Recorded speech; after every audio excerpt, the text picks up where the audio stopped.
What is good, everybody? Welcome to Stats and Cohn on the Gold Standard Podcast Network, part of the Fans First Podcast Network. I'm Rob Stats Guerrera. He's Grant Cohn. Grant, the draft is over. The dust has settled. How are you feeling about everything? Blah. Pretty meh. They didn't get worse. They didn't get better now. I think this helps them reload for the future. And I think what's frustrating about the Niners is they're so close to winning a Super Bowl, and everyone wants to see them just make that one move, get that one player, put yourself over the top. And the Niners like, no, absolutely not. We're not going to do that. We're not going to over it. And it's probably because Jed York doesn't put any type of pressure on them. It's been real clear that finishing second or third or fourth or whatever is great. So instead of doing what the Rams did a few years ago, which was completely mortgage the future for that one run that paid off, I don't think the Niners want that. The Niners would rather stay at this level as long as possible and then hope that something goes their way one time and they'll win the Super Bowl. Although last year felt like to me that year. And the fact that they couldn't win it is still devastating. So, yeah, nice draft for 2025. This team in 2025 should be good. So I agree with the first thing you said. I think you're right. I think that everybody wanted the 49ers to go out and make that move, make the move, make a push, do something to clearly and obviously make themselves better and put themselves over the top. I agree with that. My question is, what is that move? Because it was real easy for the Rams to go get a quarterback, right? Matthew Stafford, yes, that's what they needed to do, and they did it, and good for them. The 49ers think that they have that quarterback already. So what is that one move that would have satisfied people? Well, I think, that's a good question. I don't know if it would have satisfied everyone, but the move that they could have made was trade Aiyuk. That was the big trade chip they had. And it was reported that they were offered 15 for Aiyuk and 31. And the Niners didn't want it. They only wanted 15 for Aiyuk.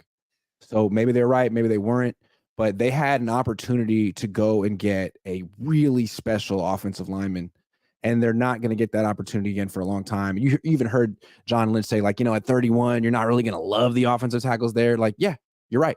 But at 15, you will. At 15, you will. And you could have had one. And the thing about wide receivers is there's good ones in round 2, round 3, round 4. They're all through the draft. So that would have been something kind of drastic. And I would have been all for it. But the Niners held on to Brandon Aiyuk so they can give him 100 targets next year. Maybe less now that they have Ricky Pearsall, because they got to give Ricky Pearsall some targets too. If they traded Brandon Aiyuk, would you really be saying the 49ers are a better team than they were? I don't know that I would. I'm not saying you're wrong. Honestly, I'm thinking it over. Depending on which offensive lineman they got. Yeah. I mean, I think they need a big upgrade on the offensive line. It's just barely good enough. And really, it's not good enough. Well, because when they play big games, when they play against the AFC North, they get punked. Really, they got lucky they played the Chiefs in the Super Bowl. That Chiefs team was kind of frumpy. I mean, they're better now. They were better before. The Ravens murdered the Niners. The Bengals just destroyed the Niners. It could have been a lot worse. And this year, I think the competition is going to be tougher. Burrow's healthy. The Chiefs are better. The NFC's better. The NFC West is better. And the Niners are just cruising. The Niners are the best team in the NFC. What are you talking about? They were last year. The best team in the NFC. Last year. Things changed fast in the NFC, in the NFL. Tell me the team that's better. The Lions got better. The Lions were really close with the Niners last year. The Lions got better. The Eagles got a lot better this offseason. The Rams got better. The Eagles. Remember last year after the You're that certain the Niners are going to go back to the Super Bowl next year? Back to the Super Bowl? I don't know, but right now they're the best team in the NFC. They were last season. Every year with the Eagles in the draft. Oh my God, Howie Roseman did such a good job. He's so amazing, Howie Roseman. Look at all the great defenders the Eagles got from Georgia last year. How'd the Eagles defense look last year? It was garbage. And the Eagles were garbage down the stretch last year. Yeah, but they also added Vic Fangio this year and a bunch of players in free agency. Great. And Saquon Barkley. The players in Miami hated Vic Fangio. They couldn't wait for him to get out of there. How'd the Dolphins defense look? They're going to look a lot better with Vic Fangio than whatever they had, Matt Patricia or whatever they had last year. That team retooled in a major way. They added Bryce Huff, Devin White, TJ Gardner Johnson, 2 DBs in the first 2 rounds who are going to start. Saquon Barkley. I mean, wow. Saquon Barkley on that team as opposed to the Giants, he's going to look really, really good. Yeah, for And they like still have a 4 really good games. offensive line. For like 5 games, he's going to look awesome. Like, no, the 49ers are still the best team in the NFC. I think it's clear. The I don't Lions, think they are. the Lions I don't think they blew are. the biggest lead in the history of the NFC Championship game. Yeah. Lions. And this is the last year for them because once Ben Johnson leaves, they're going to be cooked. Okay. Well, I'm talking about 2024, and they have a much better offensive line than the Niners. They added Terry and Arnold in the draft, who's going to start for them. I mean, they actually added a starter in the draft. The Niners didn't. Right. So everybody else, the most impactful player the Niners added this year was Leonard Floyd. Everybody else's draft picks are awesome except the 49ers. They're all going to be 2025 draft picks. I mean, who's going to play this year to make them better? I'm talking about 2024. Where did the Niners make a move? Renardo Green, I think, is probably going to start. I think it's going to be Ward, Green on the outside, and Lenore will be in the nickel in the slot. I think that's. I don't think so. I think maybe Green plays in the nickel. I don't think he's going to play outside the NFL. That's basically a starter, though. Maybe. Well, we'll see if he plays in the nickel. We'll see. Kyle doesn't like playing rookies anyway. I kind of get the feeling that Renardo Green's like the backup nickel on this team as a rookie, and that Isaac Yadam's going to start in the outside, and Lenore's going to be in the slot. They do seem to like Yadam. There certainly is competition. Yeah, they do. I mean, they need someone to replace Isaiah Oliver as the backup nickel, and I think they got that guy. I like Renardo Green. He's good. He reminds me physically of Jimmy Ward. They tested very similar. Yeah, he's good. Matt McCo says, Grant, leading up to the draft, you were saying take best player available. They took their best player available at 31-52, but then you can draft for need. No, they didn't. Waffler. In no world was Ricky Pearsall the best player available. Even he said he was surprised that he got drafted there. No way. Absolutely not. And then Mel Kiper said that the Niners could have, or that he would have had Renardo Green go in round 4. I'm not saying that that's true, but it's highly debatable that the Niners took BPA in rounds 1 or 2. Here's the thing, because I saw that Mel said that. Just for fun, I went back. I was like, let me go look at what Kiper gave the 49ers draft class last year. He gave him a B- last year. The 49ers draft class last year stunk. It stunk. And he gave him a B-.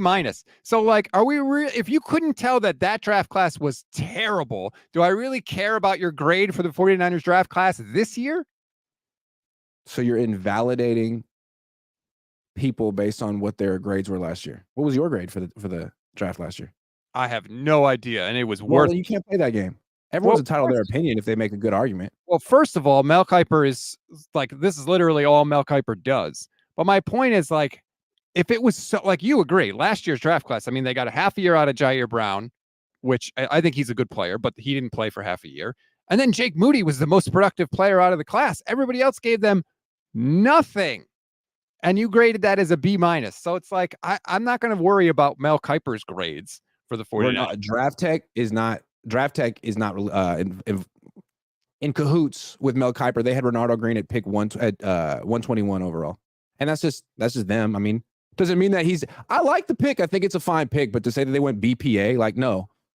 They went for needs in 2025. That's what they did.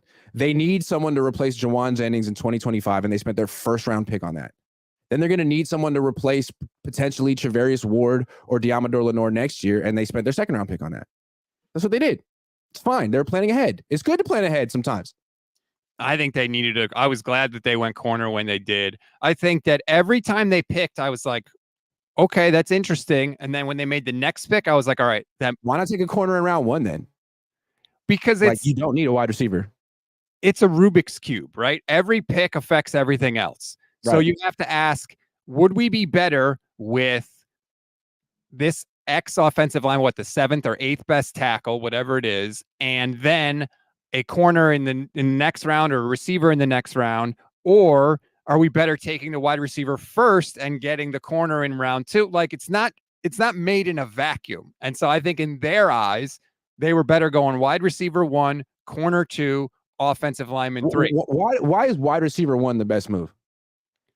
They think they needed another weapon, both now and in the future. How many targets is the 4th wide receiver on the depth chart going to get in the regular season in 2024? They don't even throw. I think Jawan Jennings got 19 catches last year as the number 3. Right. And yeah, Juwan, I mean, Aiyuk doesn't get enough targets as is. He's going to be getting an extension that gives him $30 million a year. He needs more. Kittle needs more. McCaffrey needs more. Deebo's still here. well, here's the thing. We don't know how many games Now, he's going to play because he he misses games every year. So we'll see. We don't know how many games McCaffrey's going to play. He's had a lot of touches the last 2 years, and we know what happens to running backs that rack up that many touches in that short a time frame. He may go down.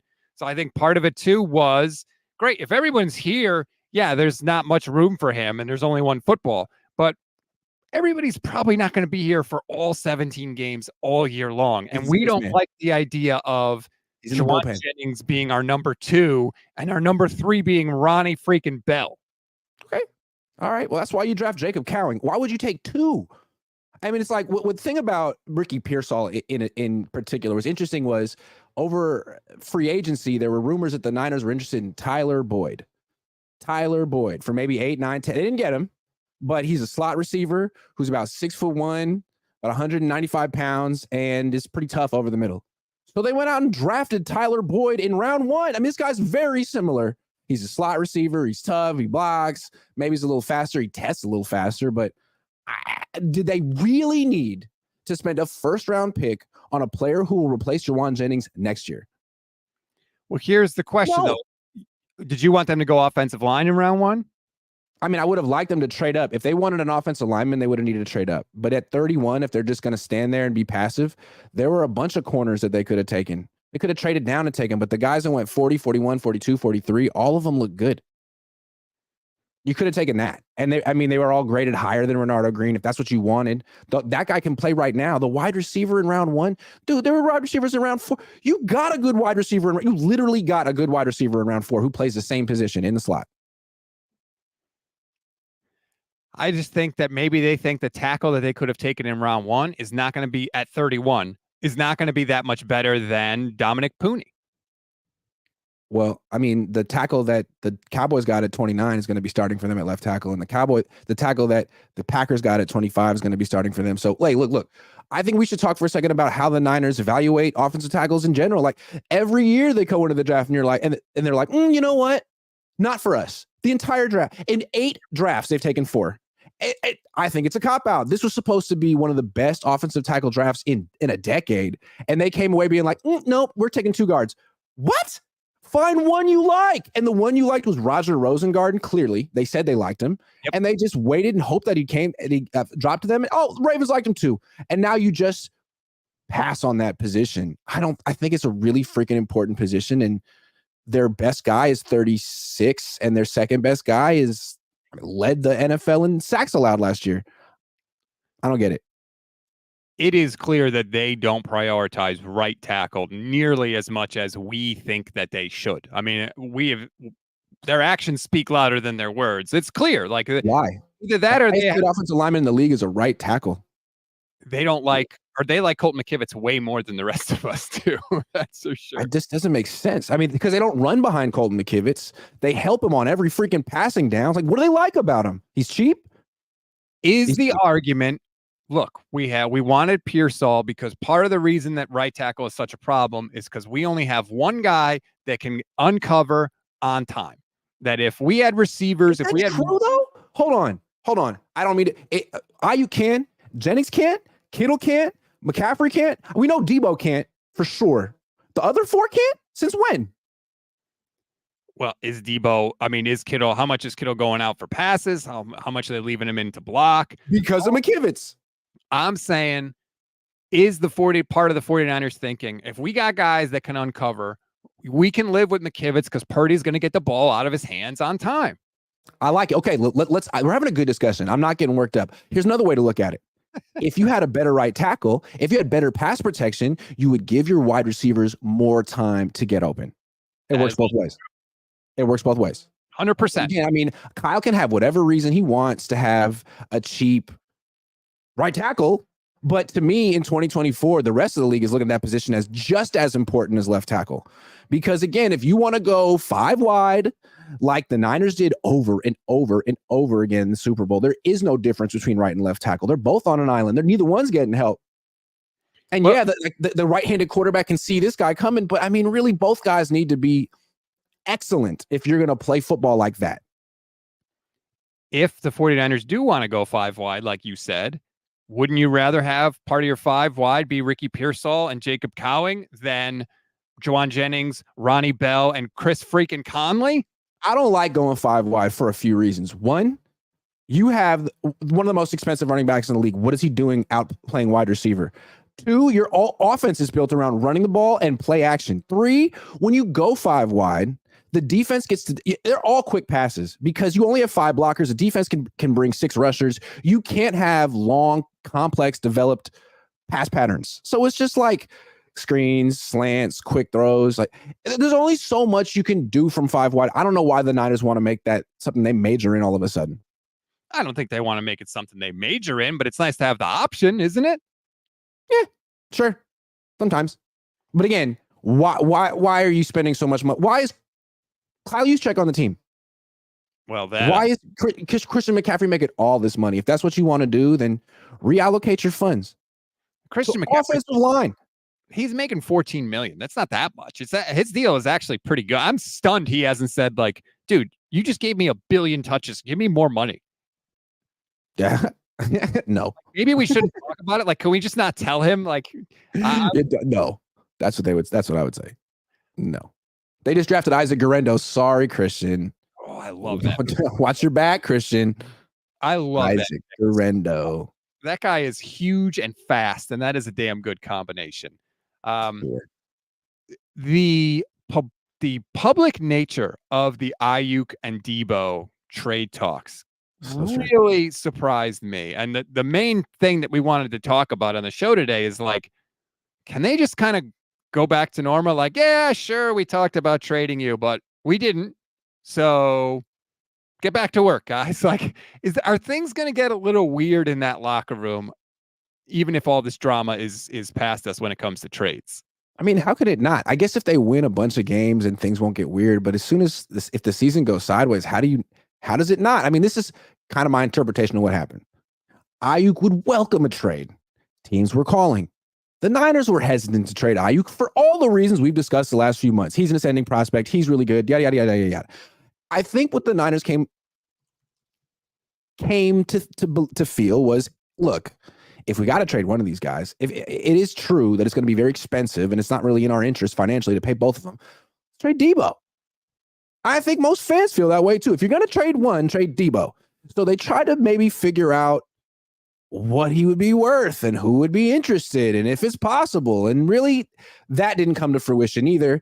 And that one is awkward because Aiyuk wants to leave. Aiyuk's cool leaving. He's cool one way or another. He just wants to get paid. Deebo thought he was like the favorite son here. He thought he was Kyle's guy. And all of a sudden, he's expendable. They're drafting the first round pick to play flanker like him. And it's like, he's like, I don't know. That one's awkward too. So what happens if you don't give Aiyuk the extension? And what happens with Deebo? How do you put the toothpaste back in the toothpaste thing with Deebo when he knows that he's pretty much on borrowed time now? It's a tube. Toothpaste is in a tube. The tube is the word. Toothpaste thing. Here's the thing. I don't necessarily know that a ticked off Deebo is a bad thing for the 49ers. Guess what, Deebo? Guy who's coming to camp out of shape every other year. True. Yeah. You're not the favorite son. You're the dude that couldn't get open in the Super Bowl to the point where we had to spend a first round pick on a guy that can actually get open. I like that. And coverage. So maybe you shouldn't come in thinking you got everything good. Maybe we need to light a fire under your ass as well. I don't know. I don't think it's the worst thing in the world. And especially like most people think, is this probably going to be the last year of Deebo in San Francisco? I don't know. I don't know that that's bad totally. I think every point you made is great. I love it. Especially for the off season and for training camp and for early in the season. But if, again, the Niners had that 3-game losing streak last season and it didn't break them. They stuck together. Can they do that this year after the way they lost the Super Bowl, after the way they're looking at Kyle Shanahan, after what they did to Eric Armstead, who was not a captain, but kind of, was he a captain? Eric Armstead, he was a captain.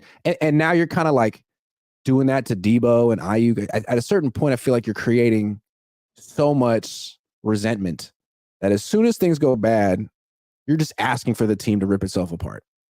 in ways that it never has, ever. That's one of the best things the Niners have going for them is how tight-knit they've been. It's like, now I'm wondering, are they side-eyeing Kyle Shanahan like, oh, really? Like, you mess up in the Super Bowl and all of a sudden we're paying the price? Like, you're shopping me, you're not paying him, you cut Armstead. Like, what is going on now? There is definitely a path where this 49ers season turns ugly, like really, really quickly. If they don't, if they get off to a bad start and they don't reach a deal, especially if they don't reach a deal with Aiyuk, then you've got a ticked off Aiyuk, you got a ticked off Deebo. All of a sudden, target share becomes a big topic of conversation because Deebo's thinking, I'm going to be gone and nobody's going to want me if I don't put up good numbers this year. Same thing with Aiyuk. It could go that way. Can you imagine if the Niners don't extend Aiyuk and he's going into the last year of his deal and the Niners start messing with his targets? Can you imagine? Or I mean, or not even if they mess with his targets, like no amount of targets would be enough. Yeah, there is a path for that, but there's also a path where they re-sign Aiyuk. Deebo's comes in motivated. Brock plays well again. Christian McCaffrey stays healthy, and they're right back in the NFC Championship game next year. And I got to tell you, like, the second path is probably more likely than the first. I think it's more likely the Niners are back in the NFC title game than they are missing the playoffs. I agree, but if I had to bet today, will the 49ers make it to the NFC title game? I would say no. And that's just on May 1st, 2024, before any OTAs or anything like that. But I'm feeling like the odds are against them making it back that far. Just because, I mean, I think everything, let's break it down last year. The NFC was trash last year. Yep. It was utter trash. Their division was crap. And so forget the AFC. Now I feel like the NFC is just way better. The division is more competitive. They don't have 2 wins against Pete Carroll anymore. The Cardinals are better. If the Rams are healthy, which is never a given, they're really, really tough. I don't know. The Lions are coming. The Eagles are coming. I know you don't think they are, but those teams are really good. I think if the Rams still had Aaron Donald, I would be a lot more concerned. I think losing Aaron Donald is massive for them. Think about how much time and energy the 49ers devoted to dealing with Aaron Donald when they played the Rams. I don't think he was that great the last couple of years. He's still really. He was great when they won the Super Bowl, though, for sure, and before then. Let's get to this super chat. Michael, thank you very much. Are we really going to pay Aiyuk $30 million, Brock $50 million, in a potential Trent Williams retirement? Whose replacement we will have to find and also will be costly? That's what would have been nice about this draft. You could have maybe got Trent Williams' replacement now, but maybe they'll just do that in a couple of years when he retires. Maybe they feel he's going to play for a few more years. He better. Or maybe they it's not like there are no offensive linemen in next year's draft. They could draft an offensive lineman in 2025. That's possible. Yeah. The Brock $50 million thing, like his cap hit is, even if he signs a new deal after 2024, his cap hit is going to not hit until further down the road. He'll be more expensive, yes, because he's a ridiculous. He doesn't even count against the cap now, but he's not going to be like $50 million against the cap right away. What's funny to me about the Pearsall pick is the logic people use. Well, he may not start right away. Well, even you said it, and no disrespect. He may not start right away, but Deebo could get hurt. Aiyuk could miss time. He's going to play. Okay, for sure. I agree with you. I give you that. Mm-hmm. What about offensive tackle, man? What about the 36-year-old offensive tackle? He's hurt every year. 3 games a year. What if he misses 6 or 8? Can the Niners make the playoffs playing Jalen Moore at left tackle for 8 games? Or do they make a trade? Like, that's a weird position they're in, and they don't want to be in that position at wide receiver, but they're cool walking that tightrope at offensive tackle. That's scary.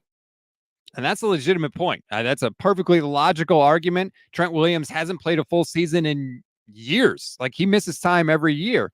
Yeah. And Jalen Moore, like, literally keeps me awake at night because we've seen it in there, and it's like, it is ugly. Did you hear John Lynch say they're very, really confident in Jalen Moore? They're really excited about him. Like, since when? For what reason? For what? I don't understand. Kidding? And look, he's got to say that, they're not going to stand there and be like, well, we really wanted Roger Rosengarten and we know we're kind of screwed. Like, he's not going to say that. But no. By the way, I hated the Ravens picking in front of the 49ers. I'm sitting there like, they're going to do it. They're going to Yeah. pick players that the 49ers should be picking. And Yeah. and they did. And I was pissed when they took. I mean, round one, they took the corner right before the Niners. Nate Wiggins would have been great for the 49ers in round one if they wanted a corner. And then in round two, they take the offensive tackle. Really? The Niners should have went corner offensive tackle with their first two picks as well. I would have went this. I did the same exact thing and then went wide receiver in round 3 or 4. That's the thing about wide receiver. Yeah, it's a very important position. Look at the guys who went in round 3 and round 4. I bet you 3 or 4 of them are going to have really nice careers. Wide receiver is becoming like running back. Like every year, we're Yes, like, this is such a good wide receiver draft. It just Yeah, is. It just is. Athletes now are not playing running back; they're playing wide receiver because you can get paid way more money, and your career. Absolutely. Honestly, if you're a top level wide or athlete and you're 15, 16, 17, you should not be playing running back. No, I wouldn't. God, absolutely no. not. If my kid was ever good enough to play in the NFL, the last position I would tell him to play kicker. Honestly, you can play. I thought it was kind of interesting is everyone talks about Christian McCaffrey. He's like, he was the top 5 pick.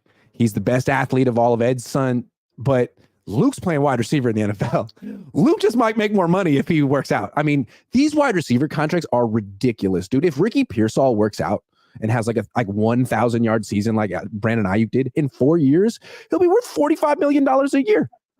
Yeah, I mean, Aiyuk is making $14 million this year on the 5th-year option, and pretty much everybody says he's underpaid. And that he's had 2,000-yard seasons in his career. So you're right. If Pearsall works out and gets a second deal, he's going to get $20 million a year. I mean, in like 5 years, quarterback's going to be making $100 million a year, and wide receiver's going to be making $50 million a year. Maybe not 5, maybe 7, but you know it's coming. It's going to be crazy. So what's going to happen is teams are going to have their core of like billionaire players, quarterback, wide receiver or 2, and a few offensive linemen, and then everyone else on the team is going to be on their first contract. Right. You know what I mean? There'll be no middle. The haves and the have-nots. Yep. Yeah. The Cabo clique is really a thing. That's kind of what you've seen since the rookie wage scale is the middle class has been like slashed because teams are like, we might get 5% worse, but we're paying this guy 20% less. So there should be 2 locker rooms, the one for the billionaires and the ones for the guys who are like 23 on their first contract. We saw the 49ers team have 2 locker rooms in the last year at Jim Harbaugh. So that's right. Thing.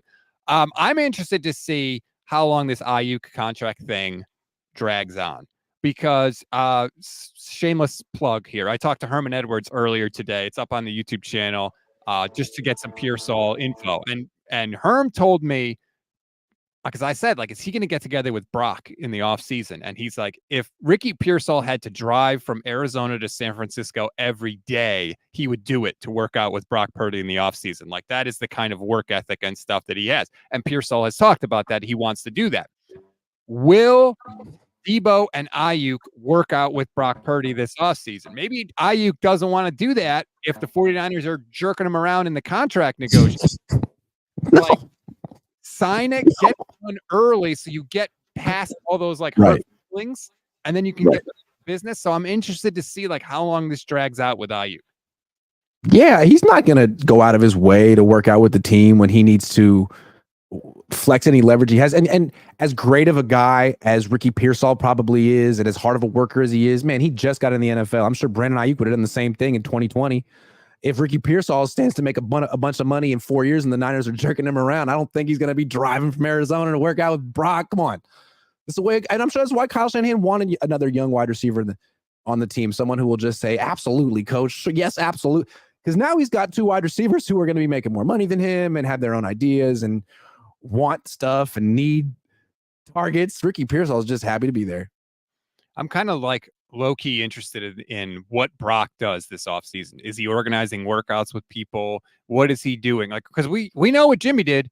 Not a goddamn thing. That's what Garoppolo did. He didn't even answer his phone, let alone organize workouts. How is Brock going to handle this? And who shows up to the workouts? I bet you Juwan Jennings will show up for the damn workouts. I'm sure, JJ. Whoa, let's hold on a second there. Has he even signed his free agent tender?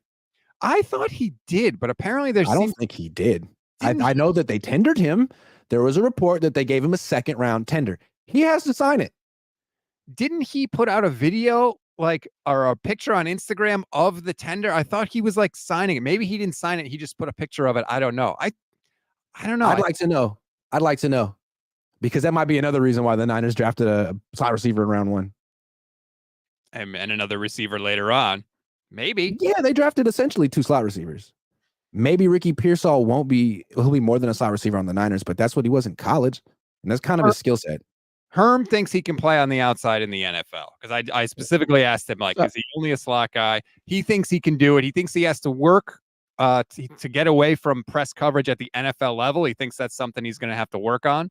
But he does think he'll be able to play sort of all over the field, which hopefully he's right. Well, that's interesting, though. Like, if that's the case, then he is not a replacement for Aiyuk. Because Aiyuk is lining up on the line of scrimmage as an X receiver, and he's really hard to press. He's got all the different releases. He's 200 pounds. Look at Aiyuk. He's extremely freaking strong.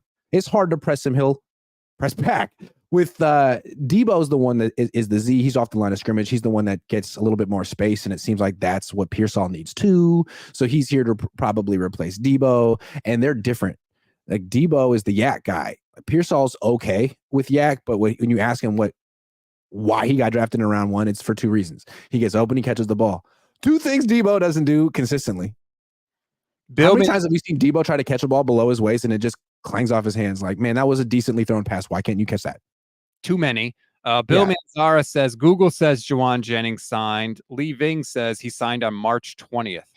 How do we know that? Did he really? How did I miss that?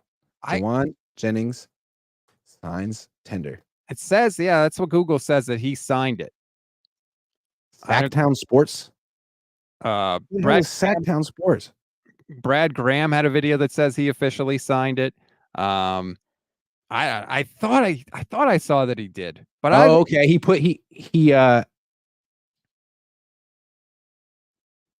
Yes. But I don't see him signing it. So I see the tender. I think he'll be there if Brock decides to have workouts, but I'm definitely keeping my eye on that. Like, what does Brock do? How does he organize these guys? And if he does, who shows up? And then do we see, in the regular season that Brock suddenly starts favoring maybe one of the guys he happened to work out with? I'm sort of interested to see how that all plays out. Yeah. I don't know. I'm still doing some investigation on this tender over here. Hold on. Just text Juwan. You don't have his number? He says, we on year 4, for real, let's go. Ain't no stopping, heart emoji.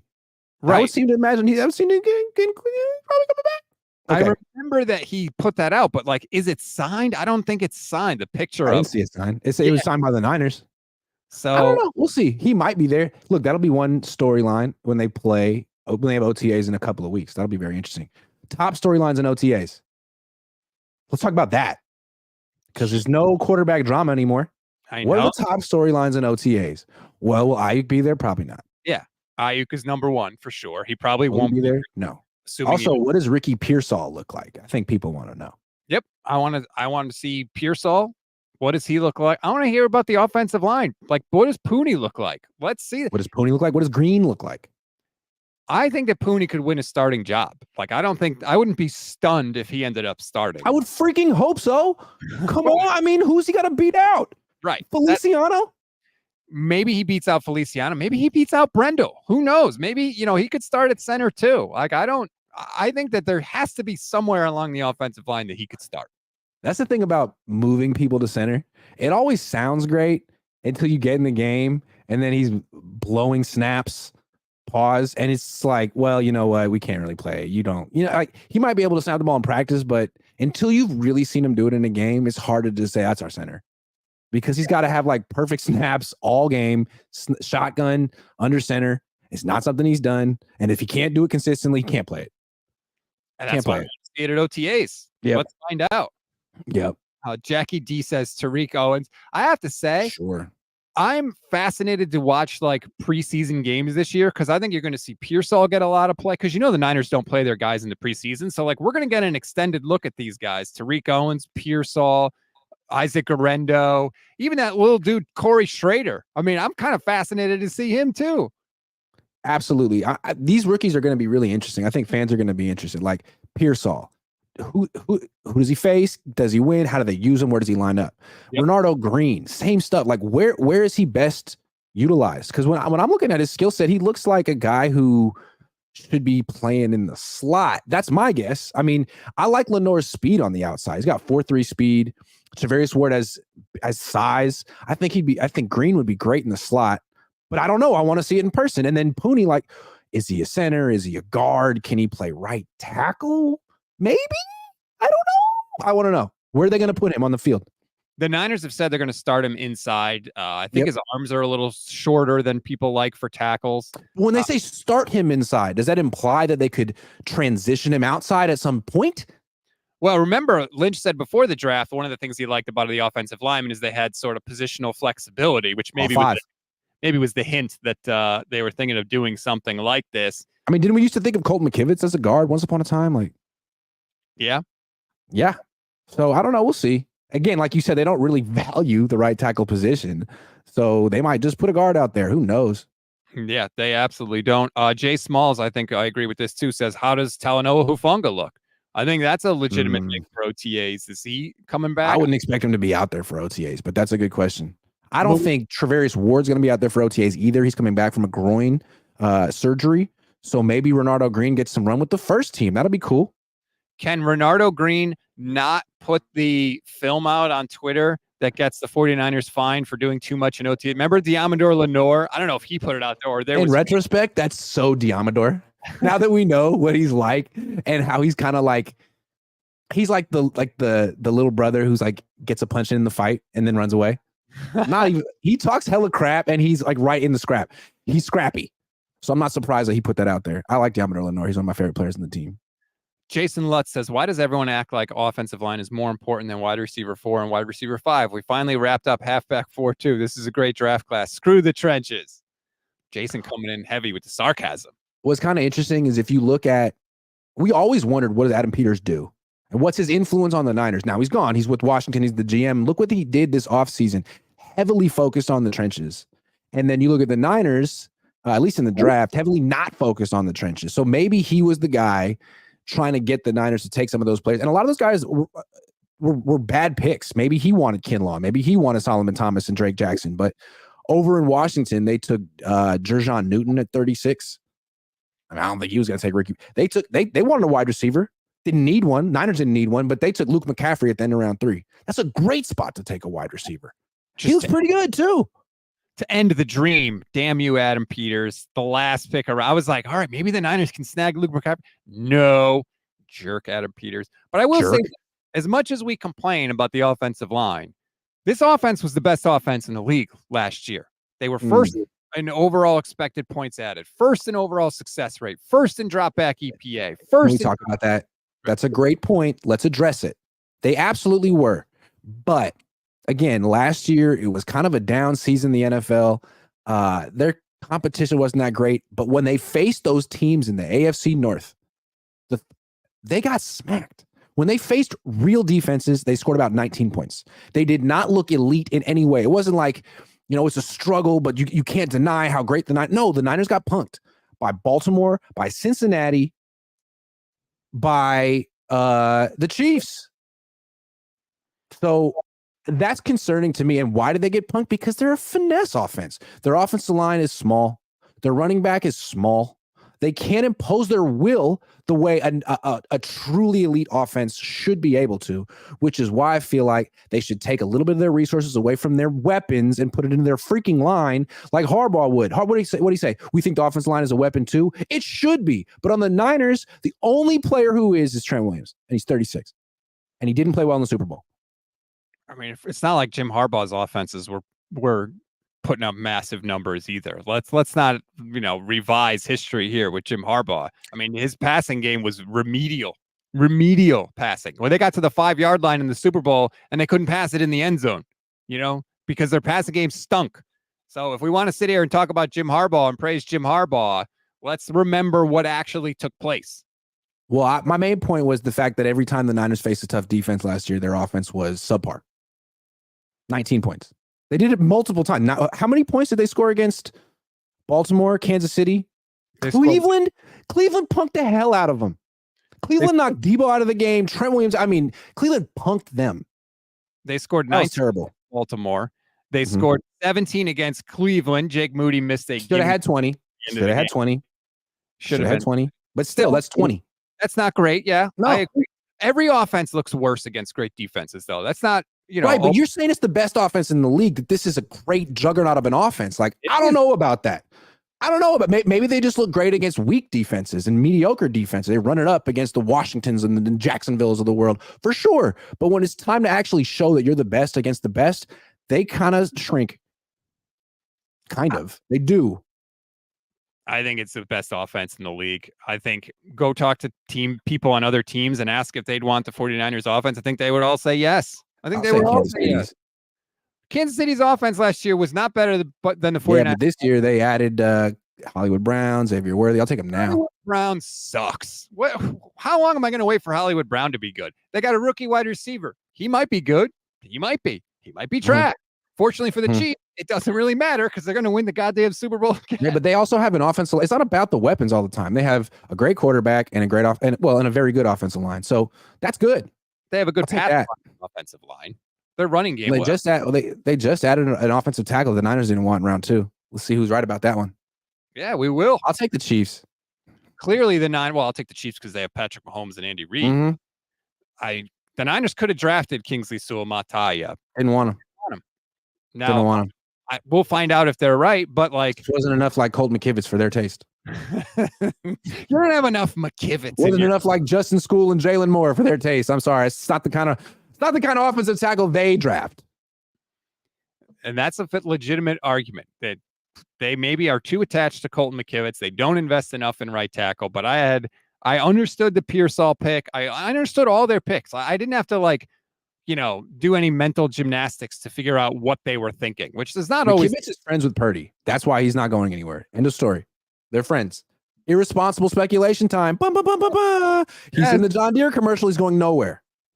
I thought that was Zakel. Wasn't that Zakel? Zakel got replaced. Zakel was the bachelor single. No, he wasn't single, but Zakel was the roommate before Brock got married. Now Brock's married, about to get paid. Zakel, sorry, you're getting cut. You can't be in the commercial. You're getting cut. Sorry, buddy. Yeah, I understand the concern about McKivitz. I think that the 49ers I think Vish said this on Monday, and I agree. Like, the plays that we look at in the Super Bowl as to like, hey, these are the main issues. This is why they lost. These are the key plays. I don't think that Kyle and the Niners look at them. They don't identify the same plays. I think they look at some of the plays earlier in the game, specifically in the third quarter on those first couple drives when they could not get anything going. And I think in their eyes, they say the reason we couldn't get anything going is not because our offensive line didn't pass block well enough. It's because our freaking receivers couldn't separate well enough. Nah, I disagree. But let's talk about this for a second. Yeah, their offense stunk in the Super Bowl. It was bad. And I think it started with the run game. They couldn't run the ball. They averaged 3.5 yards a carry with Christian McCaffrey, and it wasn't necessarily his fault, although he didn't help. They really got blown off the ball. Their offensive line wasn't even good run blocking. Wasn't. They were to the right, not to the left. And then Christian McCaffrey couldn't do anything about it because he's a finesse back who's not going to be breaking tackles. He tried to break one early in the game, fumbled, and then didn't really run the same way after that. His value is as a receiver. So they got taken out of their bread and butter early on. Why were they going empty wide? Because against 8-man fronts, they could do nothing. Against the Chiefs. That's a problem. Christian McCaffrey can't break tackles? I mean, they shut him down, dude. He was not good in the Super Bowl. He fumbled and averaged 3.5 yards per carry. Not his coming out moment. Not his entry into Canton. I'm sorry. He wasn't Terrell Davis. He wasn't good. He couldn't overcome an 8-man box. I'm sorry. I've seen Frank Gore see 8-man boxes a lot, and he did a lot more than that. No, he made some catches in the receiving game. He had that catch from Jawan Jennings for a touchdown. That was a nice little trick play. But other than that, he was completely held in check in that game. He was. He had 160 yards from scrimmage in the game. He got a lot of touches. He led every opportunity to take over the game, and he didn't. I thought in the people that we're getting mad at for the Super Bowl, Christian McCaffrey is not high on my list at all. I don't think Christian McCaffrey. Other than his touchdown catch, what was his best play of the Super Bowl? Off the top of your head. He had a great reception late. I can't remember if it was in overtime or if it was late in the fourth quarter. He had a big reception for 24 down the left sideline. Okay, other than that, two plays, two nice catches for sure. What was his best run in the game? Probably the one he fumbled on. what I'm saying? You see what I'm saying? I'm just saying he's held to a high standard. He's like looked at as the best running back in the league, a transcendent talent, someone who might be a Hall of Famer one day. Not in that game. Or like he was the offensive player of the year. Yeah, hell yeah. He's held to a high standard for sure. Like go win the game. Go put the team on your back. He couldn't do it. I mean, go back and look at the Lions and the Packers playoff games. He made awesome plays. Hell yeah, he's a great player for this team in the playoffs. Great player. But when they had no quarterback against the Eagles in the NFC Championship game, McCaffrey breaks 4 tackles and runs for a touchdown and ties the game. And you're like, oh my God, is this even possible? But when he faced the top 5 defense that planned to stop him for 2 weeks, he got stopped. Yeah, because none of the other defenses are planning on stopping. But look, if he had a better offensive line, maybe he wouldn't have. I'm not putting it all on him. The offensive line, the run blocking was not good. That's my point. I'm just trying to say like Christian McCaffrey wasn't so godly that he could overcome that because what running back can? Barry Sanders never won a Super Bowl. So he needs help. The run blocking should be better. And that's where things went south for the Niners. Now they're trying to play offense left-handed. Let's go 5 wide. We got to get out of this. We can't keep running into these 8-man boxes. So let's spread them out. Okay, well, now you're just going to get blitz after blitz after blitz, and you can't pick it up. They were all discombobulated. It was a discombobulation is what happened. I think that they are leaning into Brock's strength, which, by the way, official BNA Music says Reed got 2 rings on Kyle's head, humility and reality. I don't think Andy Reid got fired from the Eagles. The first ring is called humility. The second ring is called reality. I love that. It's like do the right thing, love, hate. Oh God. Sorry. I don't think that Andy Reid had this big epiphany after he was fired from the Eagles. I think Andy Reid is the exact same coach he was with the Eagles. You know what the difference in Andy Reid is? He got Patrick freaking Mahomes. Like hold on. Can we talk about the verb you chose there? He got Patrick Mahomes. Yes. He got Patrick Mahomes. You kind of make it passive. It's like he just Patrick Mahomes showed up on his doorstep and he opened the door one day. Like, oh, thank you for showing up. Like, no. He scouted Patrick Mahomes. He traded up for Patrick Mahomes. He went and got Patrick Mahomes. He identified a transcendent talent and he didn't wait around. Kyle Shanahan didn't even scout him. Oh, no. Trust me. That's on Kyle's NFL tombstone. You got to give Reed. I mean, going to get Patrick Mahomes is one of the best moves like in NFL history. So I don't think you can take it away from Reed's resume that he went and found Mahomes. No, but my point is that Reed didn't get fired from the Eagles and say, oh my God, I need to be humble. I need to change everything about my coaching style because I got fired and it didn't work out and I'm going to be better this time. No, he didn't change. His style is the same. His style is the same. But when you get the best quarterback of his generation, suddenly you look like a way better coach. Like, honestly, Greg, you really think if the 49ers had Patrick Mahomes, you think they wouldn't have a Super Bowl ring by now? But they don't. There's a reason they don't. So, and you're just trying to, the way you're phrasing it is putting like a randomness into it. Like, well, Reed got this guy and Kyle didn't get him. Kyle had the first first refusal. So he has Brock Purdy now, and they're going to extend him, and that's going to be his quarterback for the next 10 years. He's never going to have that quarterback. That reality doesn't exist because Kyle didn't make it exist. No, I agree. And I've criticized Kyle forever, and I always will. The fact that they have He didn't want Tom Brady. He didn't want Patrick Mahomes. He wants this. No, all fair criticisms. I was just addressing that last comment about Reed suddenly being humble. If he had Patrick Mahomes, maybe. But, I mean, he didn't want him. I don't know why he didn't want him. So who knows what that combination would be like. It'd be interesting. Be very because Kyle Shanahan won't let Patrick Mahomes set his own protections, call audibles. You think those two could coexist? I would love to see it. Maybe for 6 months. I would love to see that. I would like to see it for a hell of a lot longer than 6 months. He would just call his own plays on the field. I'm Patrick Mahomes. Shut the up. Well, I won the Super Bowl against you twice. You're telling no. I would love to see that. That's also why Tom Brady never played for Kyle. Never. Kyle didn't want that. That I think would have been fascinating to see if they could coexist or not. It would be great. I want it. But I think one day Brock might talk back to Kyle when he's making $70 million a year. Hey, Kyle, I know you think I'm this aw shucks guy, but enough. Brock has said so much more money than you. Brock has said Kyle listens. Like they talk about the game plan. Like every time Brock is asked about that, he has said that he's happy with the relationship, that Kyle does listen, that they go back and forth. He's 24, and you know that when you're 24, you're still basically a big teenager. And when he's 30, he's going to be a whole lot different. And I just can't wait. I can't wait. I can wait 6 years. We have to take life one day at a time. Life is short. We don't know who's going to be alive on Sunday. You don't. They also Stay in the present. They call multiple plays in the huddle, and Brock is the one that decides whether they. He gets to pick between one and the other. Oh man! Well, this whole idea, like, Kyle never lets his quarterback do anything. That's not really this true. Or that. Oh, that's some serious trust. If you want, I'll make it real easy for you, man. If you wanted full control, would you give anybody the option to choose? Right? No, you wouldn't. I just think that Kyle Shanahan is notorious. Like, other coaches who run his scheme give the quarterback more freedom. They let Jordan Love call audibles in Green Bay. It's the same scheme. So Kyle's not just a little, he's a big control freak. He has cameras in every room of the facility. He's a major control freak. And so could he coexist with a top level quarterback in his prime, making 3 times what Kyle makes?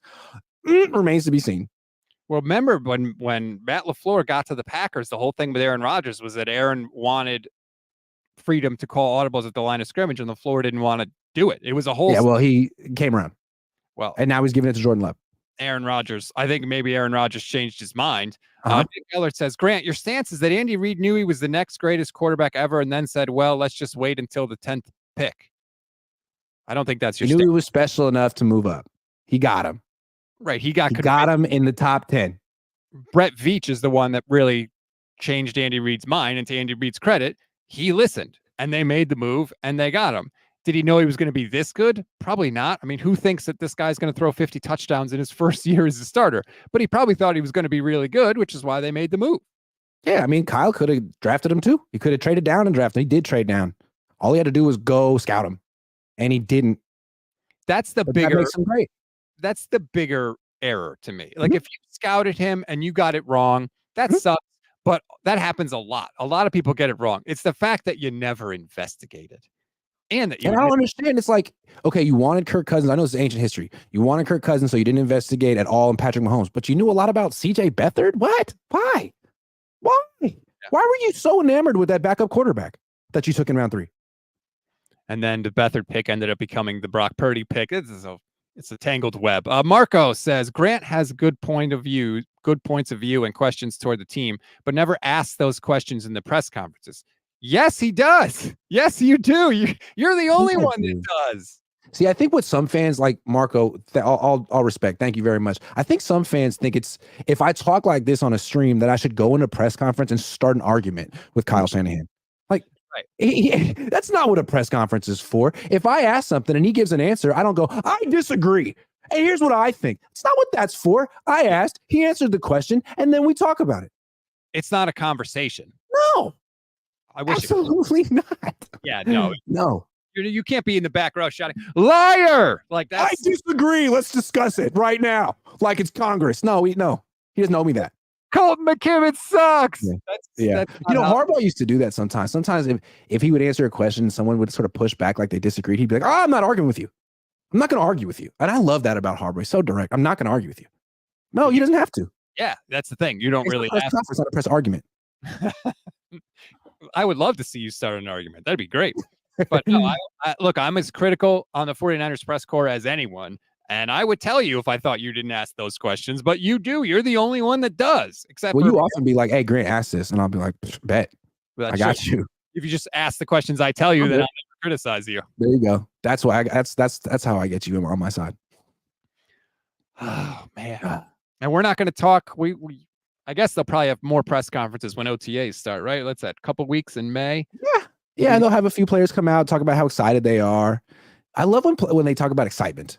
So excited to be out here, excited to be my team, excited to be on the field. So excited. Like can you use a different word? What do you mean excited? How excited? They're all just trying to get through so they don't get fined, man. Yeah. Football play is so weird. It's a combat sport, like fighting, like UFC, but boxing and UFC, they really have to sell the events. Football is the exact opposite. It's like, don't say anything. Don't make it boring. Just out here, take it one day at a time. Just hear I love being out here with my teammates. Like, sell this. You hate the other team. Okay. They're bums.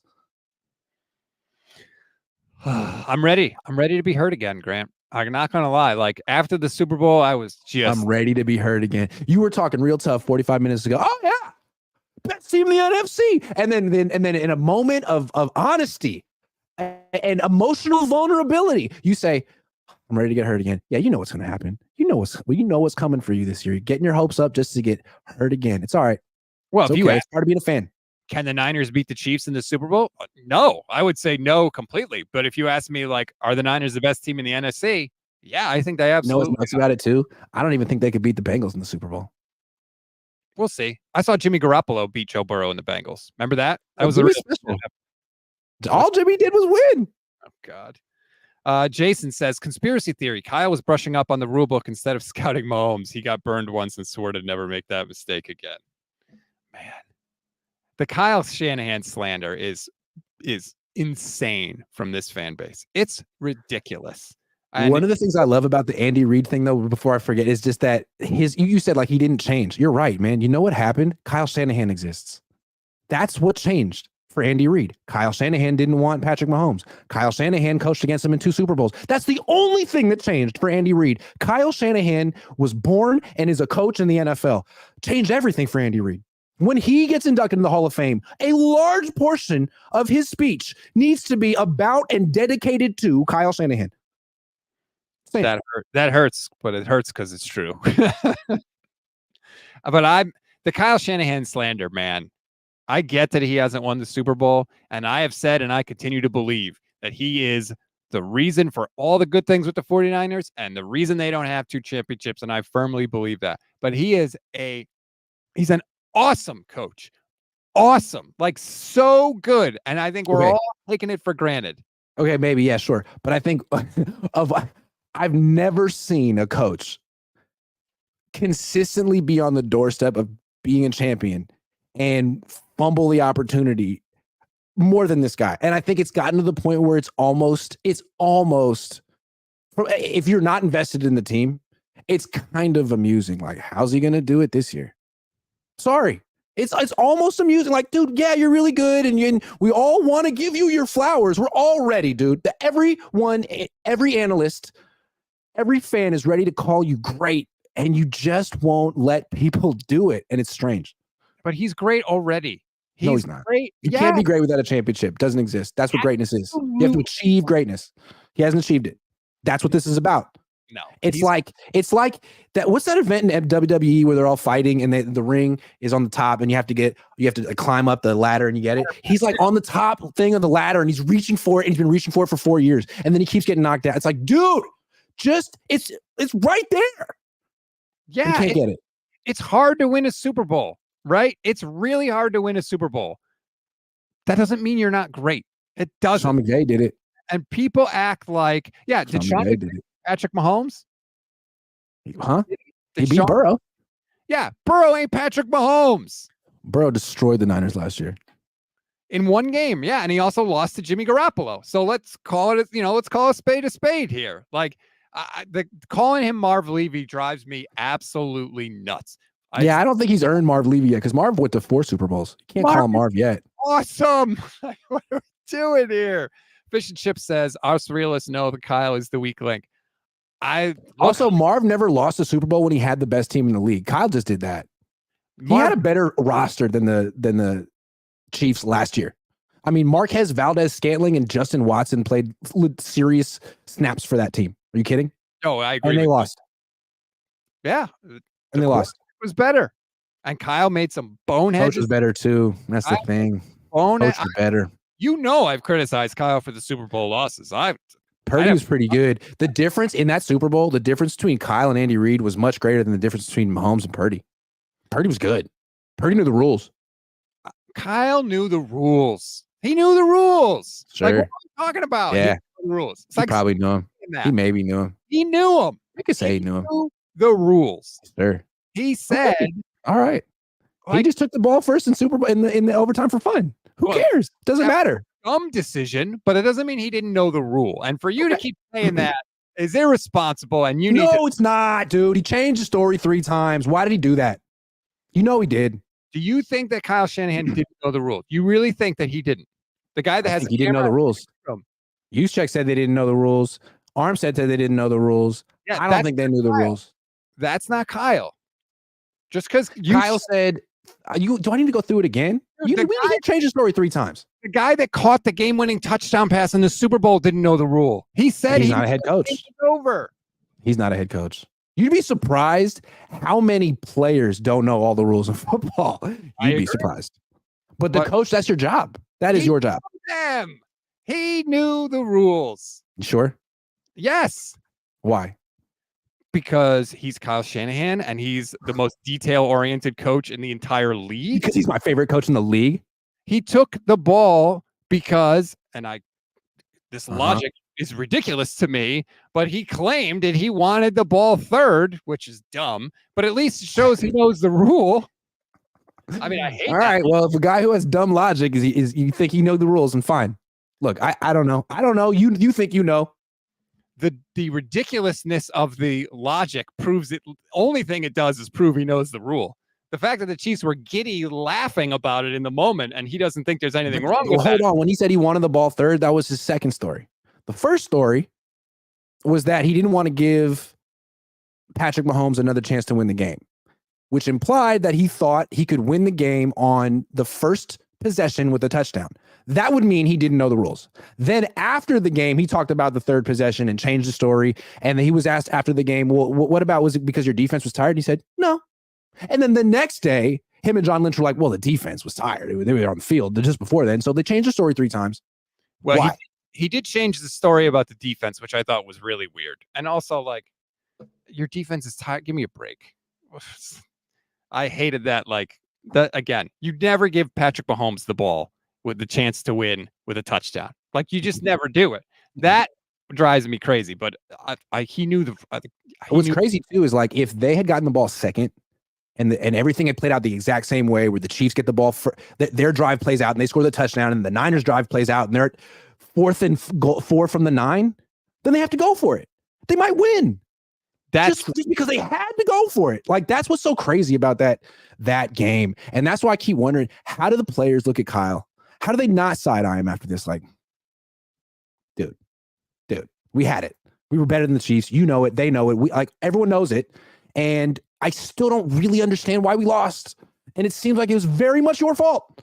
So I just love to know what they think of him, man. It's been 8 years of him not being able to seal the deal. Talking about closers, he's not the closer. Well, that would have been an argument for trading Deebo or Aiyuk, right? They got rid of Armstead. You get rid of Deebo or Aiyuk. Part of that is, like, you get rid of some of the guys that have been there a long time that would be giving him the side eye, kind of like the Seahawks started to do after they screwed up the Super Bowl, and they had to get rid of a lot of those people because that's a great comparison, man. That's kind of what happened. It wasn't as dramatic as that one because it was one obviously bad decision by Pete Carroll, but over time, if they don't make it back, they could look at Kyle like, dude, you blew as Kittle gets older, as Trent gets older, man, you blew my prime. I should be a champion, and I'm not going to be. You may win it in 10 years, but I won't. Fish and Chip says Kyle Shanahan left the responsibility to win on others weak. I don't really know what you mean by that, but I'm not going for it on 4th down. Well, I mean, he did overtime. Did earlier in the 4th. That's the frustrating part of that. Right. And it was the right call, and it worked. Yep. And they scored a touchdown on that. Exactly. They couldn't have ended the game with their offense, unfortunately, because Kyle wanted the ball first. But it's, again, if you have the best offense in the league and you trust it, win the game with it. But the way Kyle set it up in overtime was, I want to win with my defense. I'm going to kick this field goal. I'm going to win with my defense. Steve Wilks, bring it home. Like, you don't even trust Steve. You don't even like Steve Wilks. What are you talking about? Fired him less than a week ago. You're going to fire him in 3 days. What are you talking about? That's the crazy. Like, what if they won that Super Bowl? They're not firing Wilks, right? And it's like, you just went through this whole year where you didn't like this guy. You didn't think this guy fits, but you're going to keep him on the team because you can't win the Super Bowl and then fire him. You can't win the Super Bowl against Patrick Mahomes where you hold him to like 1 touchdown and then fire Steve Wilks. Yeah, I mean, honestly, if they win the game, you talk about Steve Wilks having one of the best coaching performances in Super Bowl history. I mean, he would have done something legendary against Patrick Mahomes. Beat him. Wilks told me on the field on Monday. Be a head coach. If we play our game, if we put the effort in that we should have, which they didn't in the NFC Championship game, but he was like, if we do, Nobody's beating us. And then they went out and had a great defensive performance in the Super Bowl. And he's this far away from being like remembered as one of the great, coordinating performances in Super Bowl history. I mean, if they win that game, he might be a head coach right now. It's crazy. Now he's unemployed. Yeah. Harold, YouTube channel member. Shout out to all our YouTube channel members. Says, Grant, can you ask Kyle what position he wanted to draft but didn't? I think he'll tell me. He said like he really wanted to get a tight end. They say that every year. Every year they really want to get a tight end. I know they got 2 last year, but I guess I got to give those guys a chance. Can we get 1 good one instead of 2 bad ones? How about that? Ooh, you're already writing off Braden Willis? Yes, absolutely. Lynn said he's really good. Really excited about him. Extremely excited about Braden Willis. Him and Jalen Moore. Who signs a defensive back off a cruise liner. Logan Ryan wasn't that bad. I mean, in terms of signings, he wasn't that bad. He had some good, and it was a mixed bag. It wasn't like Josh Norman, right? Like, remember, Josh Norman was bad. This wasn't. But he wasn't. I think he gave up the game-losing touchdown in the Super Bowl. This is why I felt that they could have taken DB in round 1 as opposed to round 2, because Logan Ryan was on the field in the Super Bowl, and if it wasn't him, it was going to be Ambry Thomas. And you don't want either of those guys on the field. And Isaac Yiadom, like, he had 1 good year. You gonna really trust him in a playoff game? Or I could see the Niners going round 1 DB, but again, that's not something they've done since I was in middle school. Mike Rumpf. They don't do it. I think it was Mike Rumpf. Yeah, I think I was in 7th grade. God, I remember that pick. Why they'll take wide receivers in round 1, but not corners? That to me, I don't quite understand, because wide receivers, they're abundant. Corners, it's really hard to find good ones. Pure Pain Zero must be Josh Norman, because he says Josh Norman was a beast. 5 forced fumbles, led the entire league. He's not there to force. He did it like 5 games in a row too. It was incredible. It almost felt by the end that he was purposely conceding catches to try to go for the punch. That was the only go my way. He got to force those fumbles because this guy always had the goddamn football in his hands because he couldn't cover anybody. It wasn't great. It was awful. Anyway. It wasn't great. But it's like, if you want to play zone coverage, you can get corners late. But if you want to play man-to-man coverage, those guys need to be like 5'11", 6 feet, 6'1", run 4.3. I mean, they need to be able to shadow the best players in the league. That's not easy. No. And that's not easy. Josh Norman certainly wasn't going to be able to do it. No. That's going to do it for this edition of the show. Again, everybody, shout out to everybody watching. Please like and subscribe to the Gold Standard YouTube channel and Grant's YouTube channel. Check out my interview with Herm Edwards that I did today. It's up on YouTube now. You can download the podcast. It is awesome. If you want to know about Ricky Pearsall, he really takes a deep dive into the kind of player Ricky was. I also caught up with Mike Greenberg of ESPN yesterday. That's up if you want to check that out as well. Give his reaction to the Pearsall pick, which continues to dominate the 49ers content creator shows to this point. Grant, you got a stream coming up later tonight? Niners After Dark, 6 o'clock Pacific, 9 o'clock Eastern. Jesse Naylor, Grant. That's my name. Jesse almost went 3rd person. The Pearsall pick. Jesse was not a fan of it. He's been tweeting out bad Pearsall film. I saw it. I saw it. Yeah, early. He kind of got shut down by Kamari Lassiter in Georgia. I just don't get it. But look, they wanted another wide receiver in the slot, and they got him. And look, they should win the Super Bowl now. This was the main issue in the Super Bowl. Not being able to beat man. Now they can do it. They can do it. No excuses, man. They got it. Forget offensive line. Doesn't matter. Can we just not face Patrick Mahomes in a Super Bowl? I would really like that. Just one time, please. Can we not? Yeah. Can we not have to be bad against Josh Allen too, but he doesn't have any receivers right now. I don't want to have to be perfect in a Super Bowl. Can we just have that, please? But we'll see. You already got the Niners in the Super Bowl, huh? We'll see about it. We'll see. Yeah, we'll see. Oh, no. What if Jared Goff does give me a break? Enjoy the rest of your Wednesday. You know that's what the Lions say about Purdy, but okay. Purdy kicked their ass, so they could say it all they want. They could say it while they watch the Super Bowl. He came back from the largest deficit in the history of the NFC Championship game. It was 34-31. It's not like Jared Goff was bad. I'm not letting you end this show. I'm just going to keep nitpicking every little point you make. Goodbye.